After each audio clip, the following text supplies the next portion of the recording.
Depois de várias igrejas abertas, 3 viagens missionárias, entrou e saiu da prisão várias vezes, foi apedrejado, perseguido, caluniado.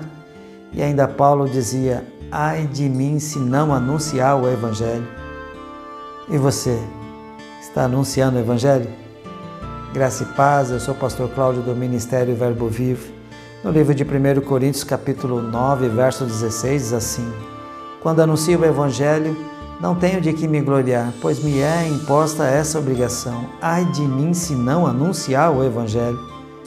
Creio que esta vontade de Paulo em anunciar o Evangelho vinha da necessidade de completar a missão e o ministério que recebeu do Senhor Jesus, para dar testemunho do Evangelho da graça de Deus, não por obrigação vinda do homem, mas pelo Espírito. E esse mesmo Espírito produz em nós o desejo de anunciar o que Ele começou a fazer em nossa vida através do seu amor, poder e misericórdia.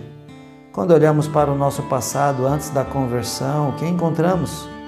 Eu não sei a sua história, mas eu vivia longe da realidade, escravo do pecado e cego espiritualmente, uma vida de aparência, de orgulho e de muitas mentiras.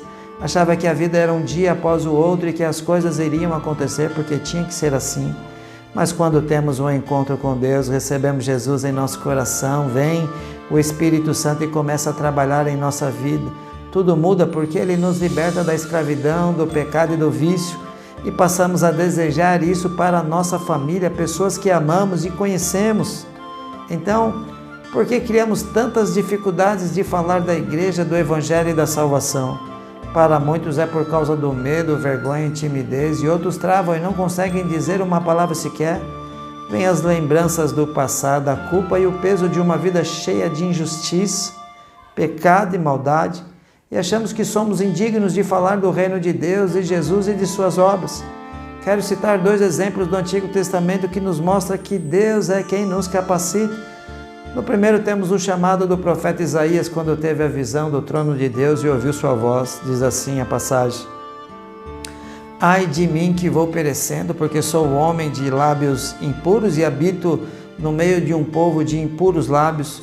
Mesmo assim os meus olhos viram o Rei, o Senhor dos Exércitos. O que aconteceu com ele? Veio um anjo trazendo uma brasa viva, tocou em seus lábios e purificou toda sua iniquidade. Ele se tornou um grande profeta de Deus em sua época, profetizando e anunciando a vinda do Messias. Para muitos ele é chamado de evangelista do Antigo Testamento e profeta messiânico.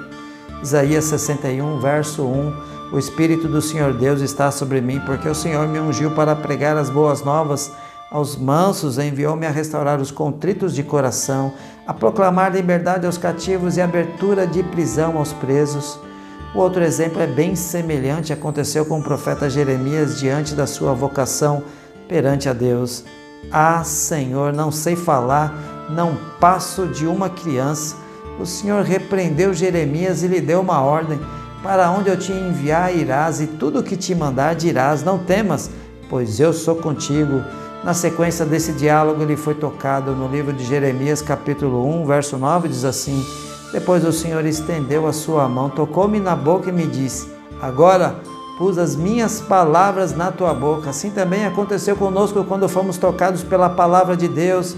Jesus nos chamou e o Espírito Santo começou a queimar em nosso coração. Eu quero compartilhar 3 coisas que o Espírito Santo produz em nossa nova vida. Primeiro, ele nos convence do pecado. João 16, 8, quando ele vier, convencerá o mundo do pecado, da justiça e do juízo. É através do Espírito Santo que você toma conhecimento, consciência de seus pecados. Ele convida ao arrependimento e aponta para Jesus como o único que pode lhe salvar. Segundo, nos ensinará todas as coisas. João 14, 26, o Consolador, o Espírito Santo que o Pai enviará em meu nome, porém vos ensinará todas as coisas. É através do Espírito Santo que você consegue entender coisas espirituais e aplicar a verdade da Bíblia em sua vida. E por último, através dele você passa a produzir frutos. Gálatas 5, verso 22 e 23, mas o fruto do Espírito é amor, alegria, paz, paciência, amabilidade, bondade, fidelidade, mansidão e domínio próprio. O Espírito Santo também produz vários efeitos em sua vida, que lhe marcam como cristão, sua atitude muda, você deixa de viver para o pecado e passa a viver para as coisas de Deus. Jesus diz: ide por todo o mundo e pregai o evangelho a toda criatura. Marcos 16:15. É muito comum pessoas limitarem-se apenas a serem ouvintes do evangelho porque carregam uma mentira em seu coração, dizendo que terá que abrir mão de muitas coisas para seguir Jesus e fazer a sua obra.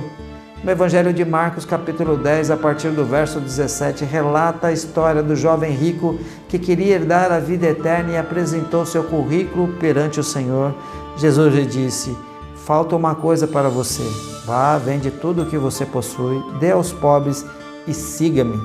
O texto relata que esse jovem entristeceu-se porque não queria abrir mão de seus bens. Jesus completou: é mais fácil passar um camelo pelo fundo de uma agulha do que entrar um rico no reino de Deus. Marcos capítulo 10, verso 25. No final do capítulo, Jesus afirma que todo aquele que deixar sua casa, família e propriedade por amor ao seu nome e do Evangelho receberá 100 vezes mais ainda nesse século. Mateus 6,33, mas buscar em primeiro lugar o reino e sua justiça, e todas essas coisas vos serão acrescentadas. Encontramos hoje pessoas que estão passando por momentos difíceis, conflitos de todos os lados, e para completar uma vida restrita devido à pandemia, pessoas que estão precisando de uma palavra, oração e direção de Deus. O Senhor vai usar você. Quero declarar uma palavra em seu espírito: você é sal da terra e luz do mundo. Mateus capítulo 6, verso 16, assim brilhem a vossa luz diante dos homens, para que vejam as vossas boas obras e glorifiquem o vosso Pai que estás nos céus. Que o Espírito Santo traga avivamento em seu espírito, derrame uma unção profética sobre você e que a palavra esteja junto de ti, na tua boca e no teu coração. Romanos 10, 14. E como ouvirão, se não houver quem pregue? E você, o que está te impedindo de evangelizar? Que Deus abençoe você, que Deus abençoe a sua família, que Deus abençoe a sua casa, em nome de Jesus. Amém. Amém.